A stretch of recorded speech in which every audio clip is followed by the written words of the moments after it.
The air in the alley behind the Gilded Spoon was thick with the competing smells of yesterday's garbage and the expensive perfume of the restaurant's clientele.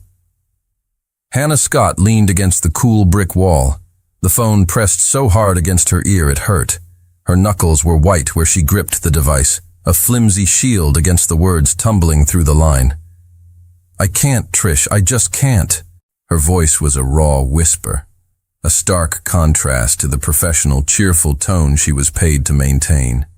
"He's going to be there, with her. I'll look like the world's biggest failure." A wave of humiliation washed over her, so potent it felt like a physical chill. She could already picture it.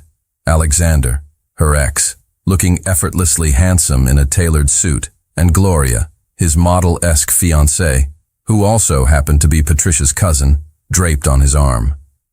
And then there would be Hannah, alone, the discarded girlfriend, still a waitress, still single. The thought was a lead weight in her stomach. She ended the call with a shaky breath, squeezing her eyes shut for a single, precious second. The professional mask had to go back on.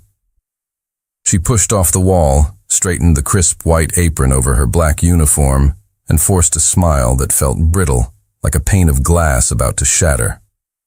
Back in the hushed elegance of the main dining room, she moved with a practiced grace, her steps silent on the plush carpet. Her gaze swept the room until it landed on her final table of the night, tucked away in a discreet corner. Theodore. He was her regular mystery. He came in at least twice a week, always alone, always dressed in clothes that were too casual for a place like this. A simple gray sweater, worn-in jeans, yet he never seemed out of place. He possessed a quiet confidence that was its own form of authority. More than that, he was kind. In a world where men with money often looked right through her, Theodore looked at her. His eyes, a startling shade of deep blue, held a genuine warmth that always caught her off guard. She had, in her mind, decided he must be like her, someone on the outside looking in, perhaps saving up for a special meal. Rich people weren't this gentle. "Rough day, Hannah?" he asked as she approached. His voice was low and smooth, a calm current in her turbulent sea of anxiety. He had noticed. Of course he had. He always seemed to notice the slight tremor in her hands, or the exhaustion hiding behind her smile. The question, so simple and sincere, was the tiny crack that broke the dam. The words spilled out of her in a hushed, desperate torrent. The wedding, the ex, the beautiful fiancé, the crushing weight of her own perceived failure. She told him everything, her voice barely audible over the distant clink of silverware, her professional composure completely deserting her. He listened without interruption, his gaze never leaving her face. There was no pity in his eyes, only a focused, thoughtful attention. The space between them felt charged, a small bubble of shared confidence in the crowded room. When she finally fell silent, her cheeks flushed with the shame of her oversharing, she expected him to offer a few polite, meaningless words of comfort. Instead, a wild, reckless idea sparked in the chaos of her mind. It was insane. It was unprofessional. It was, quite possibly, the only thing that could save her. It was born of his kindness, of the easy way he spoke to her, of the mistaken belief that he was just a regular guy who might understand. She leaned forward, her hands gripping the edge of the table. "Theo," she began, the name a soft, hesitant breath. "I know this is completely insane. You don't know me, not really, but..."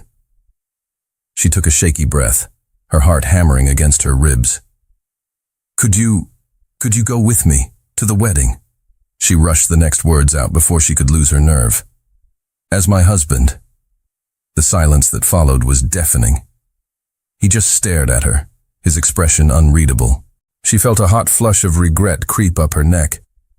He was going to laugh, or worse, look at her with the pity she dreaded. She had crossed a line. She had ruined the one simple, pleasant interaction in her otherwise complicated life. But he didn't laugh. After a long, agonizing moment, the corner of his mouth twitched. A slow, deliberate smile spread across his face, a smile that held a depth of amusement she couldn't begin to fathom. It reached his eyes, making them sparkle with a sudden dangerous light. He leaned back in his chair, his gaze still locked on hers. "Your husband?" he repeated, the words rolling off his tongue, laced with an intriguing, almost predatory humor. He considered her, his head tilted slightly. "Hannah Scott," he said, his voice a low, conspiratorial murmur. "That is, without a doubt, the most interesting proposal I've received all year." He leaned forward again, the space between them crackling with an unspoken electricity. "I accept." The day of the wedding arrived like a rapidly approaching storm front, a mix of dread and a strange, thrilling anticipation. Hannah stood in her small apartment, the scent of lavender and chamomile tea, her personal ritual for calming her nerves, hanging faintly in the air. She smoothed down the fabric of her simple but elegant navy blue dress for the 10th time, her heart a frantic drum against her ribs. This was a terrible, brilliant idea. A sharp, confident knock echoed from her front door. Her breath hitched. He was here. When she opened the door, the man standing in her hallway made the air leave her lungs in a silent rush. This was not Theo, her kind, casually dressed diner friend. This was a different man entirely. He was encased in a dark, exquisitely tailored suit that seemed to have been spun from midnight and money. It fit his broad shoulders perfectly, hinting at the power in his frame. His hair was styled, his shoes gleamed with a light of their own, and on his wrist, a watch with a dark, complex face caught the dim hallway light, winking at her like a tiny, expensive star. "Wow," she breathed, her eyes wide. You really clean up." A slow smile touched his lips, the same one from the restaurant, but now it was framed by a jawline that looked sharp enough to cut glass. "The role of husband has a certain dress code," he said, his voice a low, smooth rumble. He offered her his arm, and the fabric of his suit was impossibly fine beneath her fingers. "Shall we, Mrs. Scott?" The playful title sent a ridiculous, inappropriate shiver down her spine. She took his arm, feeling like she was stepping into a different world. At the wedding, Theodore was a revelation. He wasn't just playing a part. He was inhabiting it. His hand rested possessively on the small of her back, a constant, warm pressure that was both a comfort and a source of dizzying electricity. He navigated the sea of high society guests with an effortless grace, introducing himself as Hannah's husband, with a charming smile that left everyone, including Hannah, slightly breathless. He would lean in to whisper a witty, cutting observation about a particularly pompous guest, his breath warm against her ear, making her laugh a real, genuine laugh. He kept her wine glass full, anticipated her needs, and every so often, he would look down at her. That look. It was a masterpiece of performance, a gaze so full of adoration, so intense, it felt like he was seeing into her very soul. A treacherous, foolish part of her wished it were real. The effect on her ex was immediate and deeply satisfying. Alexander's handsome face was a mask of confusion and irritation. He kept shooting glances at them from across the room, his eyes narrowed on Theodore, a silent predator, sizing up a rival. For the first time since their breakup, Hannah felt powerful. She wasn't the girl he left behind. She was the woman who had moved on to someone far more compelling. The illusion was perfect. Too perfect. Later in the evening, as they stood near the towering, flower-draped wedding cake, a portly, smiling man with a kind face approached them. Hannah recognized him as Mr. Gable, Patricia's father. "What a wonderful celebration, isn't it?" Mr. Gable boomed, shaking Theodore's hand with enthusiasm. He then paused, his brow furrowing as he looked more closely at Theodore. "You look incredibly familiar. Have we met?" "I don't believe so," Theodore replied smoothly, his smile never faltering. "But Mr. Gable's eyes suddenly lit up with recognition. "Wait a moment. Vandenberg, you're Theodore Vandenberg. My goodness, what an honor to have you here. I didn't know you were a friend of the family. Hannah froze. The name hit her like a physical blow, an icy shock that stole the air from her lungs. Vandenberg. It wasn't a common name. It was the name emblazoned in elegant gold script above the entrance of the Gilded Spoon. It was the name on her paycheck. It was the name of the vast international restaurant empire she worked for. The room around her seemed to tilt, the cheerful music fading to a dull roar in her ears. She slowly, mechanically, turned her head to face the man beside her. The man whose arm was still wrapped around her waist. The man she had begged to pretend to be her husband because she thought he was a kind, poor soul, just like her. Vandenberg? She whispered, the name a foreign, choking sound on her tongue. He met her wide, horrified gaze. The charming smile he gave her was still there, but now it looked different. It looked guilty. "Ah," he said, his voice a soft, apologetic murmur meant only for her. "I suppose I may have omitted a few minor details about my day job." In that single, heart-stopping moment, the entire charade shattered. Her pretend husband wasn't just rich. He wasn't just a guest. He was Theodore Vandenberg, her boss. The following morning, shame was a physical entity.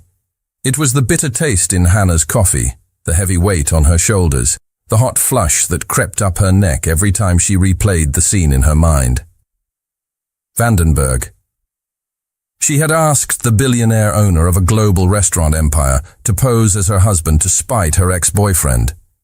The sheer, mortifying absurdity of it made her want to crawl into a hole and never come out. Her first instinct was to draft a resignation email. It was the only logical course of action. Just as she was mentally composing the first sentence, her doorbell rang. The sound was so sharp and unexpected it made her jump. She wasn't expecting anyone. She peered through the peephole, and her heart promptly dropped to her stomach. It was him, Theodore Vandenberg, standing on her worn-out welcome mat, looking as out of place as a panther in a petting zoo.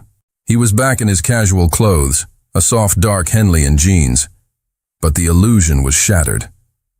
She could now see the quiet, undeniable luxury in the perfect cut of the fabric, the fine leather of his boots. In his hands, he held a cardboard tray with 2 large coffees. With trembling fingers, she unlocked the door. "We need to talk about the terms of our marriage," he said, his lips twitching with that same infuriatingly charming smile. There was no hint of anger or awkwardness in his eyes, only a deep, unnerving amusement. She stepped back, letting him into her tiny apartment. He moved into the space with an easy confidence, his presence seeming to shrink the room. He placed the coffees on her small kitchen counter, his gaze sweeping over her collection of mismatched mugs and well-loved paperbacks. "You're my boss," she blurted out, the words a mixture of accusation and pure horror. "The owner of everything. And you let me drag you into that ridiculous, embarrassing charade." He turned to face her, leaning back against the counter. "To be fair," he said, his voice laced with laughter, "it was the most entertaining evening I've had in years." Alexander's face was a masterpiece of bewildered fury. The fact that he found it funny only deepened her mortification. He then explained his own situation, the story tumbling out with a surprising frankness. He spoke of his mother, a formidable matriarch with an iron will and a singular obsession, seeing him married to a woman of appropriate standing. Every holiday, every family gathering was a parade of bland, beautiful heiresses, all with impeccable bloodlines and personalities as dull as dishwater. "They're not people, they're portfolios," he said, a flicker of genuine weariness crossing his face. "My mother's favorite pastime is matchmaking. It's exhausting." He paused, his blue eyes locking onto hers. The playful amusement was back, but now it was sharpened with purpose. He pushed off the counter and took a step closer. The air between them grew thick, charged. "So," he said, his voice dropping to a conspiratorial low, "I have a counter-proposal." He leaned forward, the scent of his cologne. a subtle, clean scent of sandalwood and something else she couldn't name, reaching her. You needed a husband for one night. As it happens, I need a wife for one weekend. My parents' anniversary party is in 2 weeks, in the Hamptons. Hannah's mind went blank. The Hamptons. Come with me, he continued, his eyes gleaming with a reckless, exciting light. Pretend to be my wife. My mother's reaction upon meeting a waitress as her new daughter-in-law will be a memory I will cherish for the rest of my life. It would be an act of glorious rebellion. That's insane, she stammered, her heart beginning to pound for an entirely different reason. It's a game, he corrected softly. An adventure. He took another step, closing the remaining distance between them. And, in exchange for your performance, I'll deposit a bonus into your account that would solve your financial concerns for the next year. He was so close now, she could see the flecks of gold in his deep blue eyes. He was offering her a way out of the crushing debt that kept her awake at night, a chance to finally breathe. But the price was to step even deeper into this dangerous, intoxicating fantasy. He lowered his voice to a near whisper, the sound sending a shiver across her skin. What do you say, wife? Hannah's acceptance was less a word and more a shaky, disbelieving nod. The sum he had mentioned was life-changing. It was freedom. It was the end of the gnawing anxiety that was her constant companion. For that, she would walk into the lion's den. She would face 1,000 of his mothers. Good, Theodore said, his smile widening. He took a step back, the intense energy between them receding to a more manageable hum. But if we're going to do this, we have to be convincing. My mother has a nose for deception. We need a history. We need memories. And so, the construction began.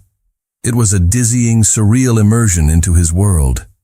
The following evening he picked her up not in a taxi, but in a sleek black car with a private driver. He took her to a tiny Michelin-starred restaurant hidden on a cobblestone street she never knew existed. Every couple needs a spot, he explained, his eyes twinkling over the rim of his wine glass. This can be ours. The food was art, the wine was liquid velvet, and the conversation was surprisingly easy. He made her laugh, a deep, genuine sound that felt rusty from disuse. The weekend after, he flew her to Paris. It's a business trip for me, he said, as if flying someone to Paris on a whim was the most normal thing in the world.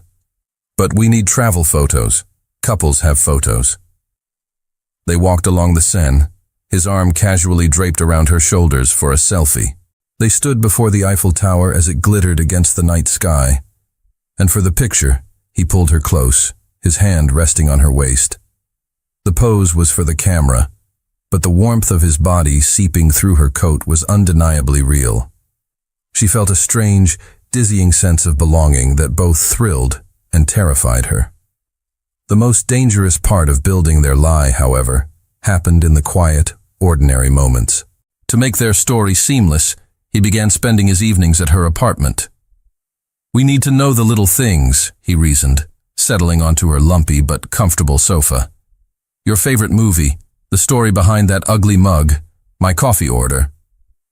They would watch old black and white films, sharing a bowl of popcorn. He would tell her about the pressures of his empire, the crushing loneliness that came with a name that was more of a brand than a family. The fortress of Theodore Vandenberg would crumble, and in its place she would see just Theo, a man with his own burdens and a surprising vulnerability. In turn, she found herself telling him things she had never told anyone. She spoke of her dream to one day open a small cafe and bookstore, a cozy place that smelled of coffee and old paper. She confessed her deep-seated fear of ending up like her mother, trapped by circumstance and regret. One rainy Tuesday night, the line between performance and reality blurred into non-existence. They were sitting on her floor, surrounded by Chinese takeout containers, the soft lamplight creating an intimate glow. The movie had ended an hour ago, but neither of them had moved. The conversation had drifted into that quiet, late-night territory where truths are whispered. No one ever just sees me, he said, his voice quiet, stripped of its usual confidence. He stared down at the beer bottle held loosely between his hands. They see the name, the money, the opportunity. It's like being behind a wall of glass. "I know what you mean," she whispered, her heart aching for him. "Sometimes at the restaurant, I feel invisible. I'm just a pair of hands that brings the food." He looked up, his gaze intense. "I never saw you that way, Hannah. Not even once."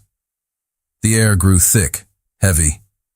The sound of the rain against her window pane was the only noise in the room. They weren't acting anymore. They weren't boss and employee. They were just a man and a woman, sharing a moment of profound, startling connection. The space between them was no longer just a few feet of worn rug. It was a chasm of unspoken feelings, of terrifying possibilities. He eventually pushed himself to his feet, the spell breaking. "It's late. I should go." He walked to the door, his posture suddenly stiff. He paused with his hand on the knob, his back to her. The silence stretched, filled with everything they couldn't say. She felt an overwhelming urge to tell him to stay. "Theo," she whispered, her voice barely a tremor. He turned his head slightly, his profile silhouetted against the hallway light. The attraction between them was a physical force, a magnetic pull that was almost painful. She could see the conflict in the tense line of his jaw. "Good night, Hannah," he said, his voice soft but final. And then he was gone, leaving her alone in the quiet of her apartment. Her heart was hammering against her ribs, a frantic, wild rhythm. This wasn't a game anymore. This wasn't a joke. This was becoming dangerously, terrifyingly real. The drive to the Hamptons was a masterclass in charged silence. They sat in the plush leather back seat of Theodore's car, the quiet hum of the engine a stark contrast to the storm of unspoken thoughts raging between them. The easy camaraderie of their practice sessions had evaporated, replaced by a nervous, electric tension. The memory of their last night, of that raw moment of connection, hung in the air, a truth too dangerous to acknowledge. The Vandenberg estate was not a house. It was a declaration of power. A sprawling, white-columned mansion rose from acres of perfectly manicured lawn, looking less like a home and more like a private museum. Hannah's small apartment could fit into the foyer. As they stepped out of the car, Theodore's hand found hers. His grip was firm, reassuring. "Ready?" he murmured, his thumb brushing against her knuckles. The small gesture sent a jolt of warmth through her. "No," she whispered honestly, and he gave her a faint, understanding smile. The front door swung open before they reached it, revealing a woman who could only be Eleanor Vandenberg.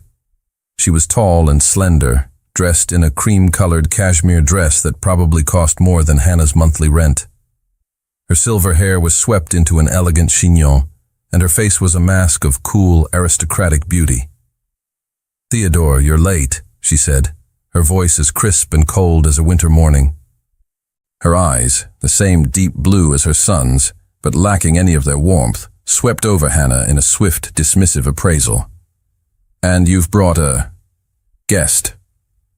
"Mother," Theodore said, his tone smooth as silk as he pulled Hannah forward. "This is Hannah, my wife." If Eleanor was shocked, she hid it behind a lifetime of practiced composure. Only a slight, almost imperceptible tightening of her lips betrayed her surprise. She extended a cool, dry hand to Hannah. "So," she said, her smile not reaching her eyes, "you are my son's surprise." The weekend was a gauntlet of subtle psychological warfare. Eleanor was a master of the veiled insult, the backhanded compliment. "That's a lovely dress, dear," she remarked at dinner, her gaze flicking over Hannah's carefully chosen but off-the-rack outfit. It's always so refreshing to see someone who isn't a slave to designer labels. She peppered Hannah with questions, each one a tiny, elegant trap. "Where did you go to university? Who is your family? What do your parents do for a living?" But Theodore was a brilliant, unwavering shield. He was always there, deflecting his mother's barbs with a sharp, lazy wit, and a protective affection that felt anything but fake. He would place a hand on her knee under the table, or laugh and say, "Mother, stop interrogating my wife. You'll scare her off." Every gesture, every word, wove their fabricated story into something stronger, more believable. The breaking point came during the main dinner on the second night, in a dining room that glittered with crystal and old money. Eleanor, having failed to trip Hannah up, went for a more direct attack. "So tell me, Hannah," she said, her voice carrying across the long, polished table, "how exactly did a woman like you meet a man like my son?" The implication was clear. How did you sink your claws into him? The table fell silent. All eyes turned to them. Hannah's heart began to hammer against her ribs. This was it. The lie would unravel. But Theodore simply smiled, a slow, dazzling smile. He reached for Hannah's hand, lacing his fingers through hers. "It's a wonderful story, actually," he began, his voice low and captivating. He told the assembled guests that he had been caught in a sudden downpour and had ducked into the first place he saw, a tiny, dusty, second-hand bookstore. And there she was, sitting in a worn armchair, completely lost in a book, her face illuminated by a single shaft of afternoon light. He described, in vivid romantic detail, how he had watched her for a full 10 minutes, utterly captivated, before pretending to be interested in a book near her just so he could speak to her. He even remembered the title of the book she was supposedly reading. The story was so beautiful, so detailed, so perfectly romantic that it silenced the entire table. It silenced Hannah. She stared at him, her heart aching with the beauty of the lie. It was the most wonderful thing anyone had ever said about her, and none of it was true. Later that night, they stood in the vast, impersonal guest suite they were sharing.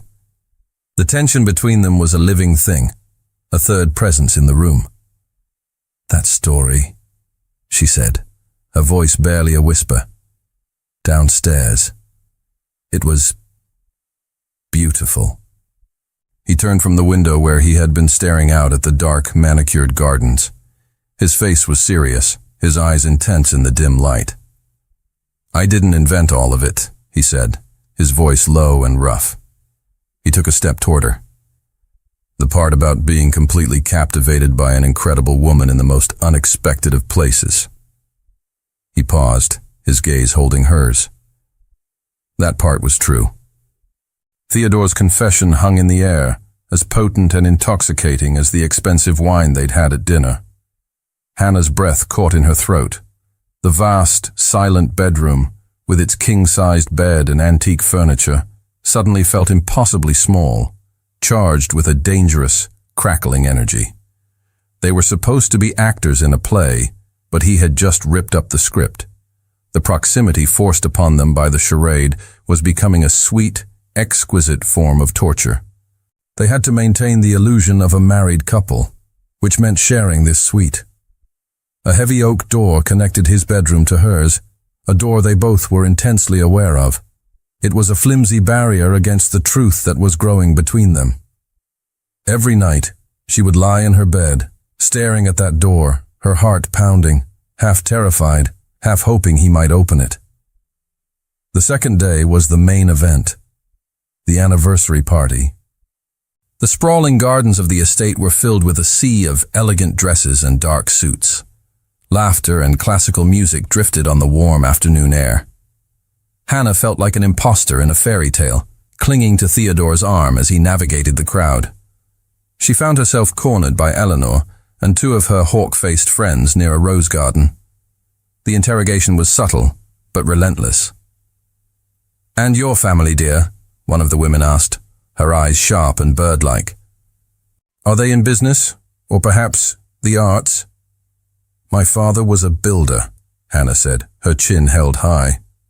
"Oh, a builder," Eleanor repeated, exchanging a look with her friends that was as clear as a spoken insult. "How quaint." The condescension in her voice was a physical slap. Hannah felt her cheeks burn, the familiar sting of shame prickling her eyes. She saw him before he saw her. Theodore was across the lawn, deep in conversation with a senator. But then his head lifted, his gaze scanning the crowd as if sensing her distress. His eyes found hers, and his smile instantly vanished. He saw the trio of women surrounding her, saw the forced tightness of her smile, the humiliation in her eyes. He excused himself from the senator with a curt nod. He moved through the crowd not like a host, but like a predator, purposeful, silent, deadly. The guests parted for him, sensing the shift in his demeanor. He didn't stop until he was standing directly behind her. He slid his arm around her waist, pulling her back against his chest in a gesture of blatant, unapologetic possession. The warmth of his body was a solid, protective wall at her back. "Excuse me, ladies," he said, his voice a low, dangerous purr that cut through their polite chatter. His smile was charming, but his eyes were chips of ice. "But I need to steal my wife." He didn't wait for a reply. He turned her away from the stunned women and led her toward the center of the lawn, his hand firm on the small of her back. "Are you all right?" he murmured, his voice for her ears only. "I'm fine," she lied, her voice trembling slightly. "No, you're not," he said softly. They stopped in the middle of the garden, in full view of everyone. He turned to face her, his hands coming up to cup her face, his thumbs gently stroking her cheekbones. The world seemed to melt away. There was only the green of the garden, the blue of his eyes, and the frantic beating of her own heart. "Don't ever let them make you feel small," he whispered, his gaze intense, burning with an emotion she couldn't dare to name. "You are the most magnificent person in this entire garden." And then, under the afternoon sun, in front of his mother, his family, and 100 members of high society, he lowered his head and kissed her. It was not a chaste, performative peck. It was a kiss of raw, unrestrained emotion. It was deep and consuming, a desperate claiming. It was a furious, passionate defense of her, a declaration to the entire world. His lips were firm and warm, moving against hers with a hunger that sent a shockwave through her entire body. She melted into him, her hands coming up to grip his suit jacket, her mind going completely blank. All thought was obliterated, replaced by pure, breathtaking sensation. This was not a lie. This was the truest thing she had ever felt. When he finally, slowly, pulled away, they were both breathless. His forehead rested against hers, his eyes still closed. The sounds of the party rushed back in, a distant, muffled hum. He opened his eyes, and the raw vulnerability in them stole her breath. "I'm sorry," he whispered, his voice hoarse, ragged. "I wasn't supposed to do that. I couldn't stop myself." She stared up at him, her lips still tingling, her entire world tilted on its axis. "I couldn't either," she confessed in a whisper. The game was over. The contract, the pretense, the carefully constructed walls, they had all just been burned to the ground by a single, devastatingly real kiss. The drive back to New York was a portrait of shared agony. The air inside the car, once charged with nervous tension, was now heavy with the suffocating weight of a truth neither of them knew how to handle. The kiss had been a point of no return. It had shattered the fragile framework of their agreement, leaving them adrift in a sea of unspoken, terrifying emotion. They sat inches apart, yet a vast, unbridgeable chasm seemed to separate them. The silence wasn't empty. It was filled with the ghost of his lips on hers, the memory of her hands clutching his jacket. He didn't drop her at her apartment. Instead, the car pulled up in front of her building, and a second, separate car was already waiting at the curb for him. A clear, clinical division. The game was over. They were no longer a couple. They were, once again, Theodore Vandenberg, the billionaire, and Hannah Scott, the waitress.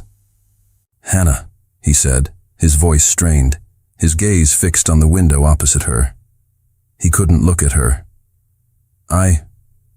He stopped, swallowing hard. "The arrangement is concluded." Back in her small, quiet apartment, the scent of lavender and chamomile felt like a mockery. The silence was no longer peaceful. It was a hollow, aching void. She walked through the familiar space, but it felt alien. The memory of him sitting on her sofa, of his deep laughter filling the room, was a collection of ghosts that haunted every corner. The game, the crazy, intoxicating game, was over. She was supposed to feel relieved, safe. Instead, she felt like she had been hollowed out. 2 days later, a notification pinged on her phone.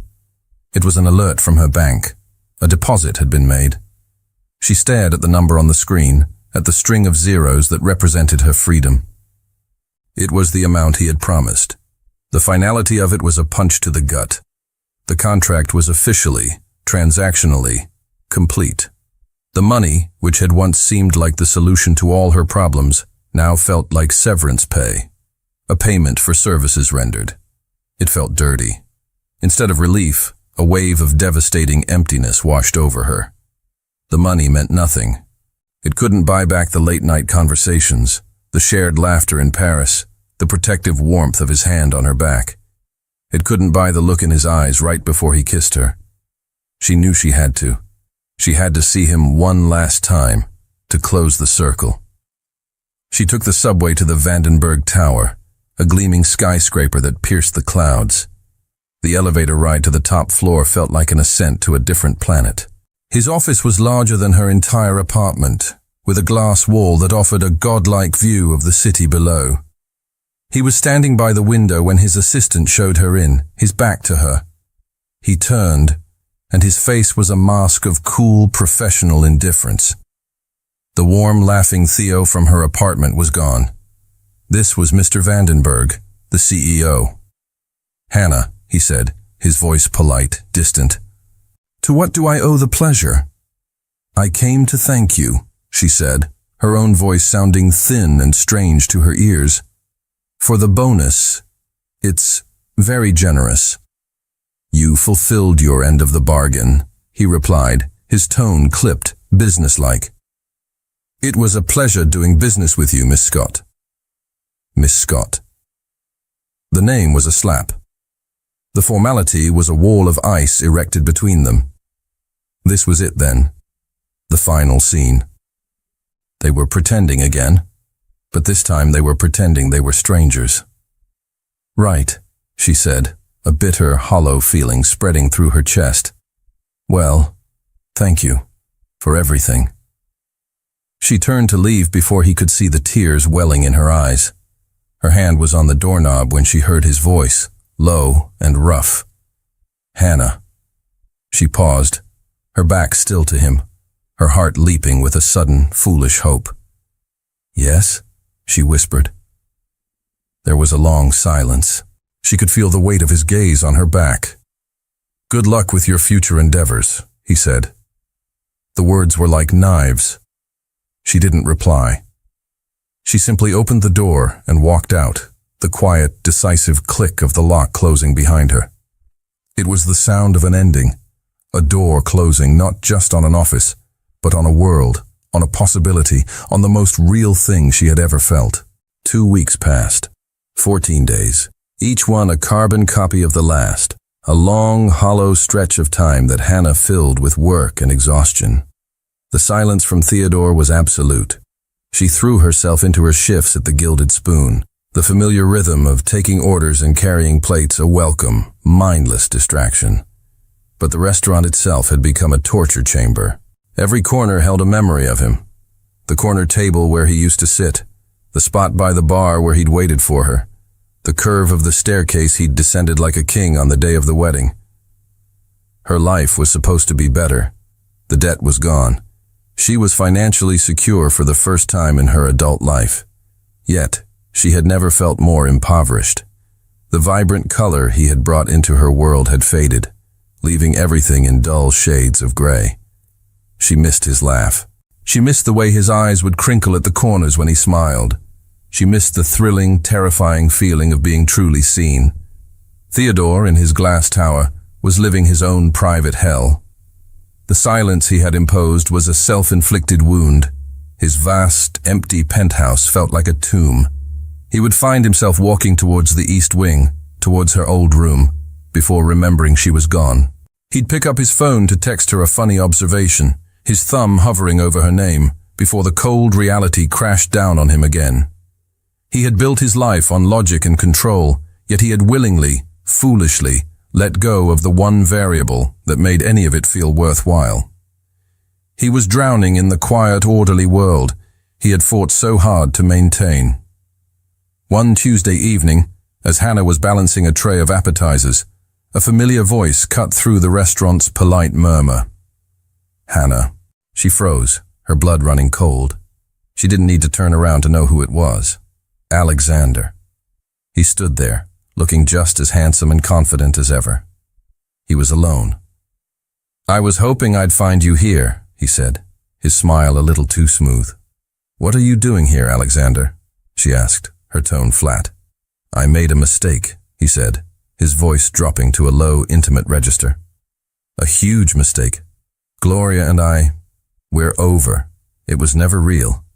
Being with her made me realize that it's always been you, Hannah. I love you.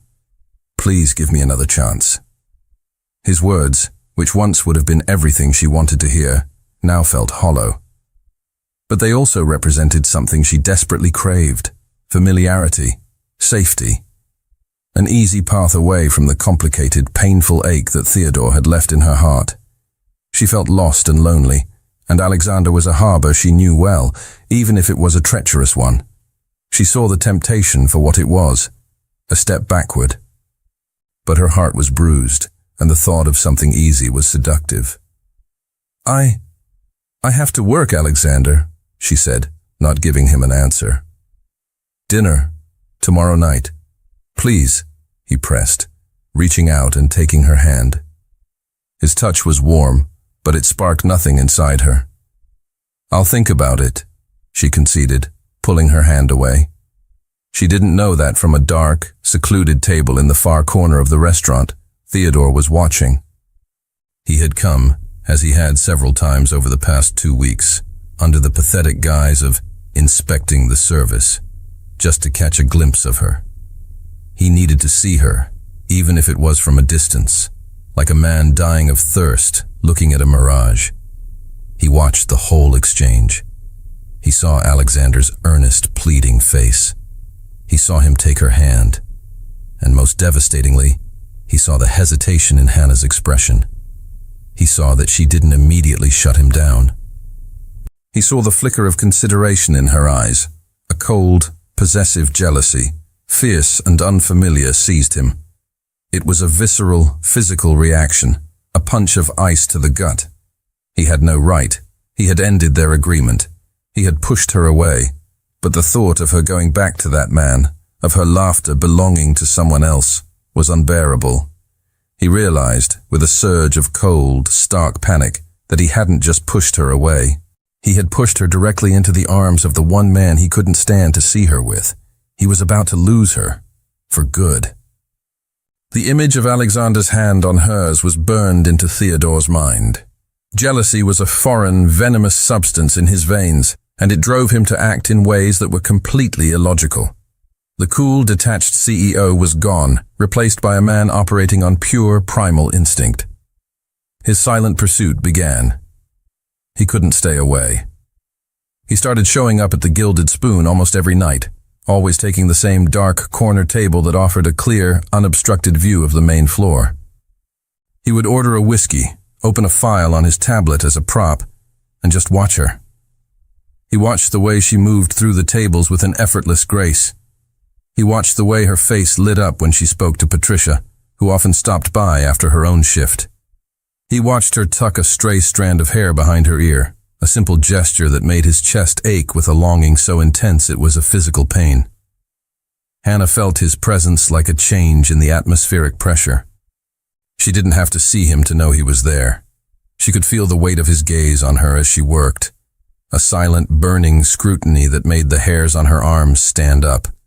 It was unnerving. It was infuriating. He had made his choice, drawn the line between them with cold, hard cash. What right did he have to sit there now, haunting her like a ghost at the feast? Meanwhile, Alexander's campaign to win her back was relentless. Flowers would arrive at the restaurant daily, ostentatious bouquets that made her coworkers whisper. He would wait for her at the end of her shift, leaning against his car with a hopeful smile, offering to drive her home. She was adrift, caught in a miserable limbo. Her heart screamed for Theodore, for the man who had shown her a world of passion and connection she never knew existed. But that man had vanished, leaving only the cold Mr. Vandenberg in his place. Alexander, on the other hand, was present, persistent, and offering a simple, if flawed, future. The temptation to choose the tangible man over the ghost was growing stronger every day. One Thursday night, worn down by his persistence, she finally agreed to have a drink with Alexander after her shift. Just to talk, she told herself. From his corner table, Theodore watched her hang up her apron. He saw Alexander enter the restaurant and walk toward her, his smile triumphant. He watched as Hannah gave a small, resigned nod and reached for her coat. They were leaving. Together. Something inside him snapped. He pulled out his phone, his fingers moving with a swift, cold fury. He dialed the restaurant's general manager. "David, it's Vandenberg," he said, his voice low and clipped. "We have an emergency. A pipe has burst in the main wine cellar. I need every available staff member on hand to help with damage control. Immediately. That includes Miss Scott." He hung up before the bewildered manager could ask a question. It was a lie, a blatant, impulsive, reckless abuse of his power. He didn't care. Minutes later, just as Hannah and Alexander were about to walk out the door, David came rushing over, his face pale with panic. "Hannah, thank God. There's been a disaster in the cellar. Mr. Vandenberg just called. We need you." Hannah stopped, her brow furrowed in confusion. Alexander's face fell with irritation. "Can't it wait?" he asked. "Mr. Vandenberg said it was an emergency," David insisted. There was no arguing. With a frustrated sigh, Hannah apologized to Alexander and followed the manager toward the back of the house. As she passed Theodore's dark corner, she glanced over. He was staring down at his tablet, feigning ignorance, but the rigid set of his shoulders and the white-knuckled grip he had on his whiskey glass gave him away. She knew. In that instant, she knew with absolute certainty. It was him. He had fabricated the entire thing. Later that night, after the emergency had mysteriously resolved itself, she found him still there, the last patron in the empty restaurant. She marched to his table, her eyes blazing with a fire he hadn't seen since the Hamptons. "You," she said, her voice trembling with a mixture of anger and a strange, wild hope. "That was you." He looked up, his face an unreadable mask. "I'm afraid I don't know what you're talking about." "Don't lie to me, Theodore," she shot back, her hands planted on her hips. "You invented that entire crisis to stop me from leaving with him. Why?" The question hung in the silent, cavernous room. He stared at her, the mask of indifference beginning to crack. His jaw was tight, a muscle twitching. "Why?" she demanded again, her voice rising. "You pushed me away. You ended it. If you don't want me, then for God's sake, just let me go." "Let you go?" The words exploded out of him, a raw, guttural sound that was nothing like his usual controlled tone. He shot to his feet, the chair scraping violently against the polished floor. The carefully constructed mask of the indifferent CEO didn't just crack. It shattered into 1,000 pieces, revealing the desperate, tormented man beneath. "I can't," he yelled, the sound echoing in the vast, empty dining room. He took a step toward her, then another, his hands clenched into fists at his sides. "Don't you understand, Hannah? I can't let you go." He was closing the distance between them, his powerful frame seeming to consume the space. The air grew thick, electric, vibrating with the force of his unleashed emotion. "I tried," he continued, his voice dropping, but losing none of its intensity. It was rough, ragged, torn from the depths of his soul. "God, I swear I tried. I tried to go back to being your boss. I tried to pretend that weekend never happened, that we never happened." He was standing directly in front of her now, so close she had to tilt her head back to look up at him. She could see the storm in his eyes, the raw pain, the frantic desperation. "But it's torture," he confessed, his voice breaking. "Every day is torture. I come here just to see you, just to watch you breathe. And then I see you with him. I see him smile at you. I see him touch your hand, and I feel like I'm being ripped apart, piece by piece." He reached out, his hand hovering in the air for a moment before his fingers brushed against her cheek. His touch was hesitant, reverent, as if he no longer believed he had the right. "I know our agreement is over," he said, his voice now a raw, pleading whisper. "I know I have no right. I know I'm the one who pushed you away. But that lie we built, that ridiculous, beautiful lie, it became the only real thing in my entire goddamn life." Tears she didn't even know were there began to well in her eyes, blurring his anguished face. "I'm in love with you, Hannah," he confessed, the words a final, desperate surrender. "I fell in love with my fake wife, and now I'm losing my mind without her." The confession hung between them, stark and stunning. It was everything she had secretly, hopelessly prayed to hear. Before she could find her voice, before she could even process the monumental shift that had just occurred, he acted. With a low groan that was part pain and part longing, his hands came up to frame her face, his fingers tangling in her hair. He pulled her to him, and his mouth crashed down on hers. This was not the calculated, possessive kiss from the garden. This was not a performance. This was an act of pure desperation.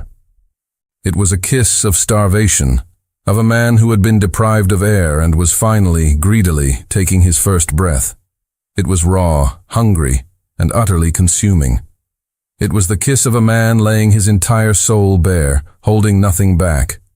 He poured all of his frustration, all of his jealousy, all of his agonizing loneliness into it. And Hannah met him with equal force, her arms wrapping around his neck, her body melting against his. She answered his desperation with her own, her silent tears of heartache transforming into tears of overwhelming, cataclysmic relief. This was the truth, the real, unfiltered, catastrophic, beautiful truth. The kiss ended as abruptly as it had begun, leaving them both breathless and trembling in the silent, cavernous restaurant. They stood forehead to forehead, the air crackling with the aftershock. Theodore's hands were still tangled in her hair, his thumbs stroking her temples in a gesture of pure, unconscious tenderness. "Theo," she whispered, her voice shaky. The single word held a universe of confusion, relief, and lingering hurt. He pulled back slightly, just enough to look into her eyes. The raw desperation was still there, but now it was mingled with a new emotion. Fear. The fear of a man who has just laid his heart completely bare and is terrified of having it crushed. The next day, the world felt both brand new and terrifyingly uncertain. His confession had changed everything, but it hadn't solved anything. It was a beginning, but a fragile one. As if on cue, her phone buzzed. It was Alexander. "Dinner tonight? I've made reservations at your favorite Italian place." "It's time we talked for real, Hannah. I love you. Let's try again." She stared at the message. A week ago, it might have tempted her. Now it was just noise, but it was also a catalyst. She knew what she had to do. She didn't text him back. Instead, she went to the Vandenberg Tower. This time, she didn't feel like an imposter. She walked into his office with a newfound sense of purpose, her heart beating a steady, determined rhythm. He was behind his desk, but he shot to his feet the moment she entered. He looked like he hadn't slept. His hair was slightly disheveled, and his eyes were full of a nervous, hopeful anxiety. "Hannah," he breathed. "I heard you," she said, her voice calm and even. She stopped in the middle of the room, keeping the vast expanse of his desk between them. "I heard everything you said last night." A wave of relief washed over his face. "Then you know."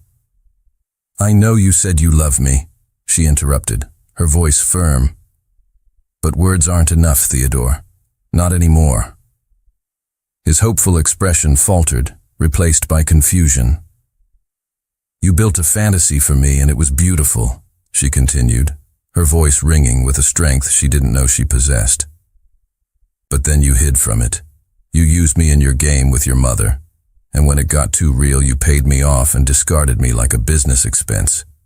You hurt me." The truth of her words hit him like a physical blow. He flinched, his face paling. "If what you feel is real," she said, her gaze unwavering, "if last night wasn't just another moment of impulsive desperation, then you have to prove it. You have to show me." He looked utterly lost, a man stripped of all his usual power and control. "What do you want me to do?" he asked, his voice raw. "I'll do anything. Just tell me." This was the moment. The power had shifted. He was offering her the world on his terms, but she needed him to understand hers. "That's the point," she said, her voice softening slightly. "I'm not going to tell you. I'm not another problem for you to solve with your money or your influence." She took a deep breath, steeling herself. "You have 24 hours to figure it out, to show me that you see me, Hannah, not just a woman you want to possess." She started to walk toward the door. "And if you can't?" he asked, his voice strained. She paused, her hand on the doorknob, and looked back at him. The pain and fear in his eyes were immense, but she had to do this, for both of them. "Then I'm going to move on," she said, her voice quiet but absolute. "For real this time." She walked out, leaving him alone in his silent, glass-walled kingdom, with her ultimatum hanging in the air.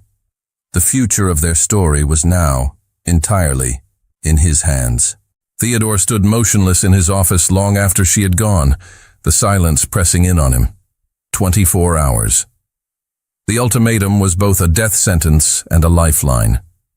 For the first time in his life, he was faced with a problem that his usual arsenal, money, power, and logic, could not solve. He spent the night pacing the length of his penthouse, a caged tiger tormented by a single impossible question. How do you prove a feeling? His first instincts were all wrong, and he knew it. A diamond necklace? It would feel like another transaction. A trip around the world on his private jet. It would be another fantasy, another escape from reality. A public declaration? It would be about his ego, not about her. He sank onto the sofa, running his hands through his hair in frustration. He had to think. He had to see her. What did Hannah value? What did she dream of? His mind flashed back to their late-night conversations in her cozy, cluttered apartment. The memory was so vivid it was almost painful. He closed his eyes, forcing himself to listen not to his own voice, but to hers. He heard her talking about her fear of being trapped, her quiet pride in her independence.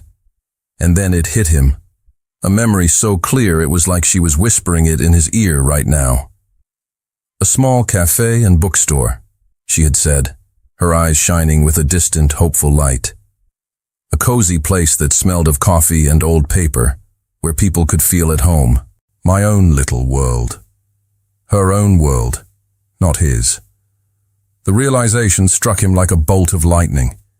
He had been so focused on bringing her into his world, on making her a part of his story. He had never once thought about helping her build her own. He shot up from the sofa, his mind suddenly clear, buzzing with a new, terrifying, and absolutely correct purpose.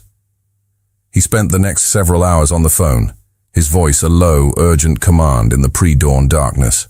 He called his personal lawyer, his real estate broker, his top architect. He was a man on a mission, wielding his immense power not as a hammer, but as a sculptor's tool. The next day, Hannah was a wreck. She went through her shift in a fog of anxiety. There had been no word from him. No calls, no texts. The 24 hours were almost up. The silence was his answer. He had failed. A cold, bitter disappointment settled in her chest. She had been a fool to hope.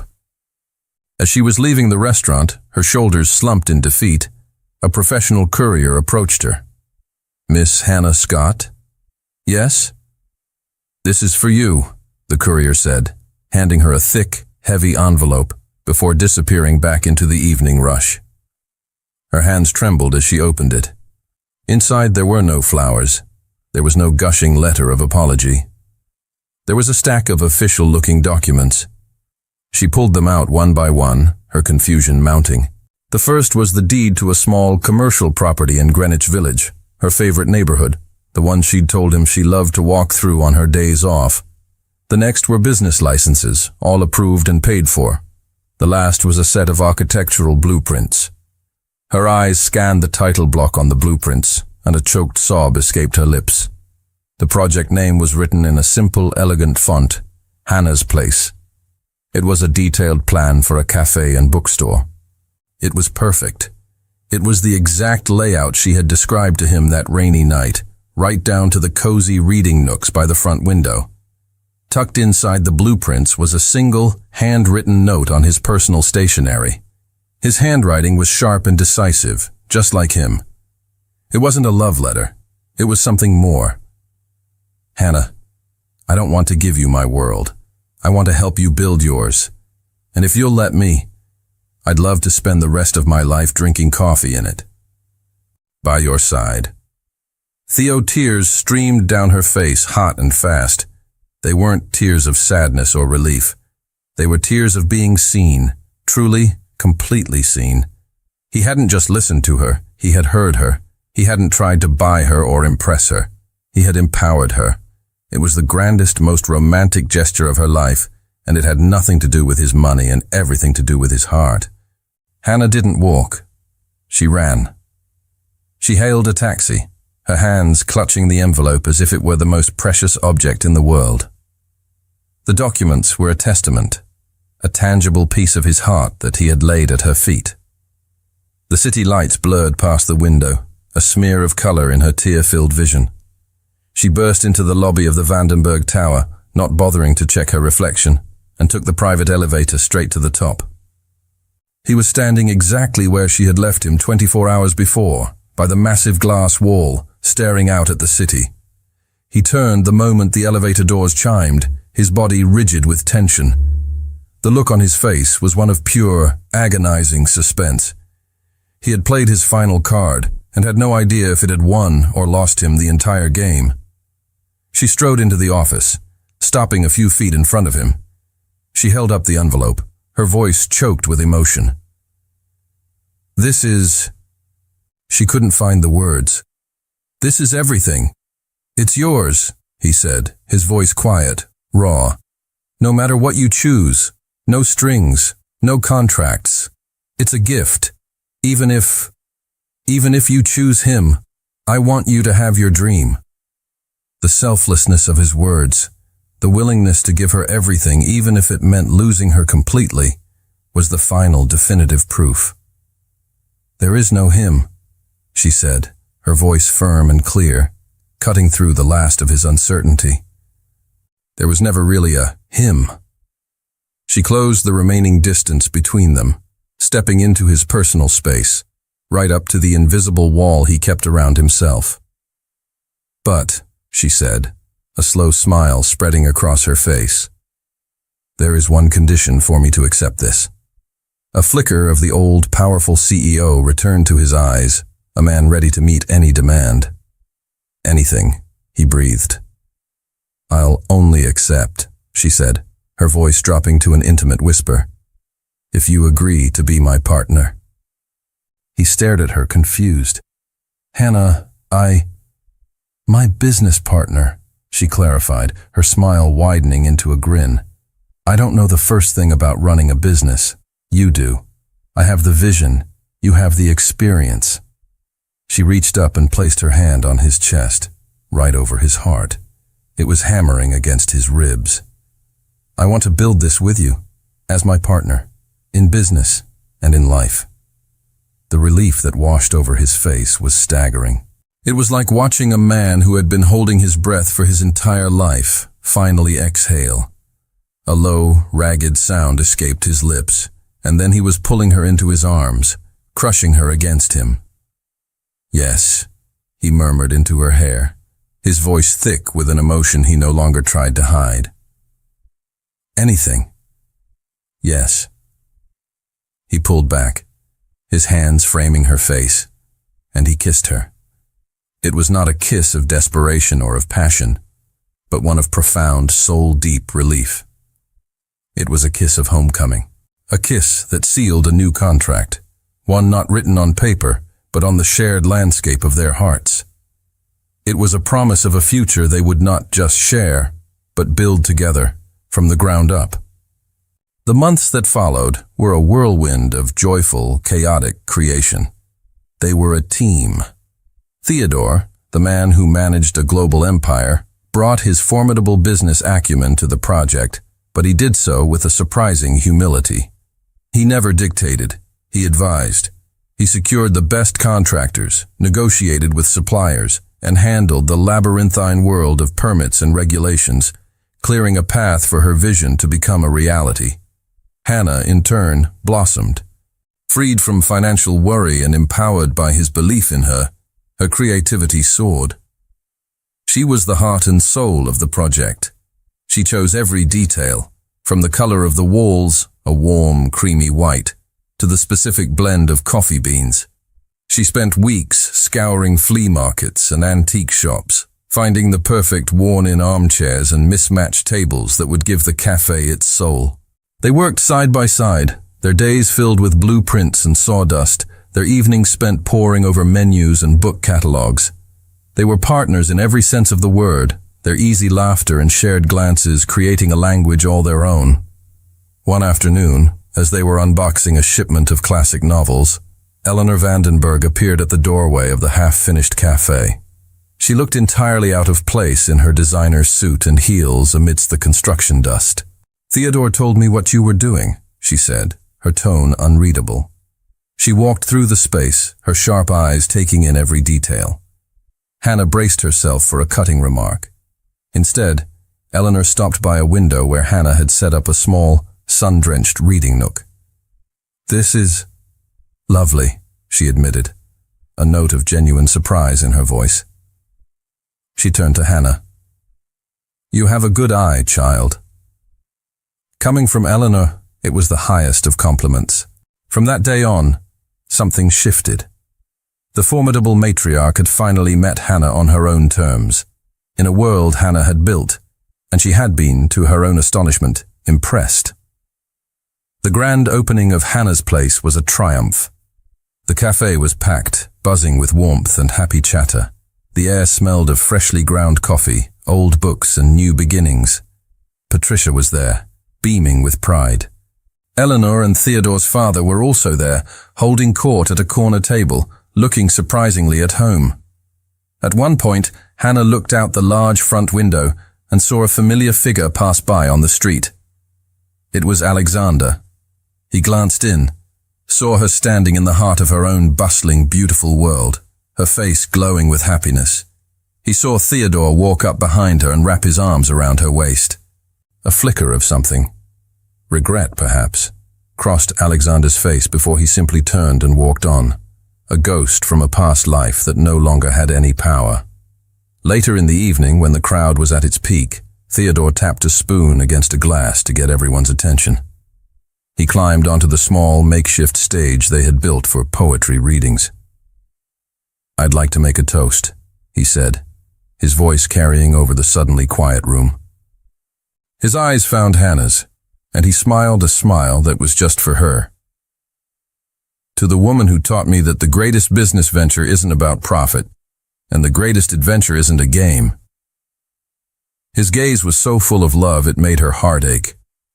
"She taught me that true wealth is finding that one person you want to share every single morning coffee with for the rest of your life." The room was completely silent. He stepped down from the stage, walked through the crowd, and stopped directly in front of her. Then, to the collective gasp of everyone in the room, Theodore Vandenberg got down on one knee. He pulled out a small, velvet box. It didn't contain a massive, ostentatious diamond. Inside was a simple, elegant ring with a single, perfect sapphire the exact color of his eyes. "Hannah Scott," he said, his voice thick with emotion, his gaze locked on hers. "You are the co-author of my life story. Will you marry me? For real this time?" "Yes!" The word burst from Hannah, a sound of pure, unadulterated joy. She didn't whisper it. She shouted it, laughing through a fresh wave of happy tears. The entire cafe erupted in applause and cheers as she threw her arms around Theodore's neck, pulling him up from the floor and into a dizzying, triumphant kiss. Their wedding was not a grand affair in the Hamptons or a society spectacle at the opulent plaza. It was perfect. They exchanged vows on a crisp autumn afternoon, right in the heart of the world they had built together. They stood under a simple arch of autumn leaves at the back of Hannah's place, surrounded by their closest friends, family, and the comforting scent of books and coffee.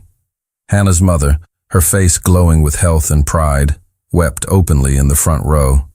Beside her, Eleanor Vandenberg, in a surprisingly understated and elegant dress, patted her hand gently, a rare, genuine smile gracing her own lips. Later, after the ceremony, as the party was in full swing, Hannah pulled Theodore aside. "I have your wedding gift," she said, a mischievous glint in her eye. She handed him a beautifully framed document. It was a contract, written in her own elegant handwriting on a piece of thick, creamy stationery. He took it, his brow furrowed in confusion, and began to read it aloud. The Forever Agreement. Clause 1. To laugh loudly and often every single day. Clause 2. To never go to sleep angry, unless one is pretending to be asleep to win the argument. Clause 3. To always make time for morning coffee together, no matter how busy the empire or the cafe gets. He paused, a slow, wonderful smile spreading across his face as he read the final, most important clause. Clause 4. The party of the first part, Hannah, and the party of the second part, Theodore, hereby agree that Theodore will pretend to be Hannah's husband, devotedly and with extreme prejudice, for the rest of their lives. He looked up at her, his eyes shining. "This is the best contract I've ever seen," he said, his voice thick with emotion. "It's binding," she replied softly. "For a lifetime." Later that night, long after the last guest had departed, they found themselves alone in the quiet, darkened cafe. The chairs were stacked, the lights were low, and the faint scent of spilled champagne hung in the air. Theodore put on a soft, slow song from a small speaker behind the counter and pulled her into his arms. They danced slowly in the middle of the room they had built, moving as one in the pale moonlight filtering through the large front window.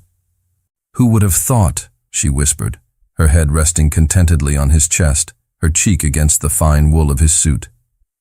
"That begging a complete stranger to be my husband would lead me to the love of my life." He stopped dancing and tilted her chin up, his gaze soft and full of a love so deep it seemed bottomless. "I wasn't a stranger, Hannah," he murmured, his lips brushing against hers. "I was just waiting for you to find me." He kissed her then, a slow, sweet promise under the quiet gaze of 1,000 sleeping stories on the shelves around them. Their own story, which had begun with a desperate pretend plea, had finally found its truth. It was a story of partnership, of dreams, and of a love that was more real and more wonderful than any fantasy. It was their happily ever after, and it was only the first chapter.